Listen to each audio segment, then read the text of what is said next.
First confidence நீங்க அதை கொடுத்தீங்க. ஏன்னா முன்னாடி நான் போகையில ஆக்சுவலா இதே பெயின் இருந்துச்சு. இதோட கம்மியா தான் இருந்துச்சு சொல்ல போனா.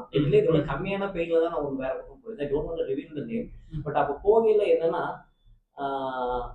நீங்க குளிக்கையில எப்படி குளிப்பீங்கன்னு கேட்கறாங்க பாத் பண்ணையில. இல்ல யூ ஹேவ் டு நான் சப்போர்ட் எடுத்துக்கங்க அப்படிங்கிறாங்க.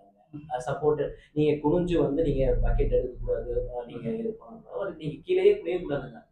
அப்போ ரொம்பவுமே வந்து சைக்கலாஜிக்கலா அஃபெக்ட் ஆச்சு. என்னன்னா ஒரு பேஷண்ட் மாதிரி 34 இயர்ஸ்ல என்னோட மார்க்கெட்டிங் ஜாப் இருக்கேன். அது ரொம்பவே கஷ்டமா இருந்துச்சு. என்னடா அதுங்கிற மாதிரி ரொம்பவுமே ஒரு ஃபீல் பண்ணேன். அது இப்போ நீங்க வரையில சார் நீங்க சொன்னது என்னன்னா இல்ல இல்ல இது எல்லா பக்கம் சொல்லியிருக்கேன். உங்களுக்கு ஆக்சுவலா ஸ்பைன்ல பிரச்சனை இல்லைன்னு சொல்லியிருக்கேன். பட் என்ன பிரச்சனை யாரும் சொல்லல. ஸ்ட்ரெஸ் சம்திங் நிறைய இஷ்யூஸ் சொல்லியிருந்தேன். நீங்க ஃபைன் பண்ணதான் இல்ல ஸ்பைன் வந்து இந்த அலைன்மெண்ட் வந்து நம்ம போஸ்டர் மட்டும் கரெக்ஷன் பண்ணணும்னு சொன்னீங்க. அப்போ வந்து ஒரு ஃபீல் ஆச்சு. நீங்க சொன்னதுக்கும் அந்த கை வச்சு பார்த்து இந்த இவ்வளவு கேப் இருக்கக்கூடாதுன்னு சொன்னீங்க. கிவிங் மோர் கான்ஃபிடன்ட். கரெக்ட். நான் ஃபர்ஸ்ட் ஆஃப் ஆல் பேஷண்ட் இல்லைன்னு சொல்லிட்டீங்க.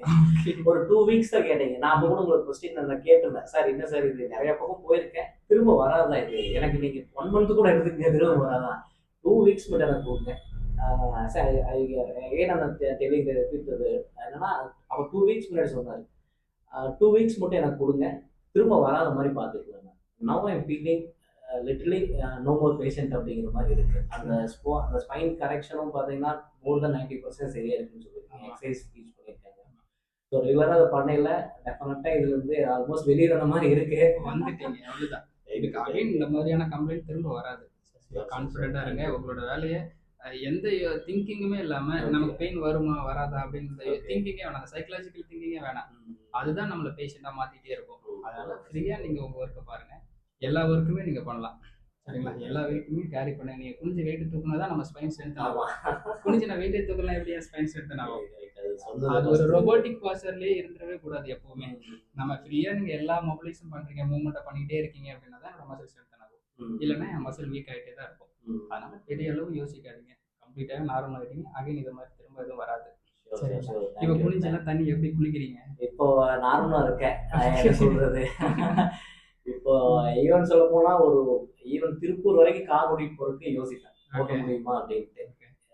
இப்போ வந்து ஒரு பெட்டர் ஃபீலிங் இருக்கு. எங்க வேணா எடுத்துட்டு போகலாம், பிரச்சனை கிடையாது.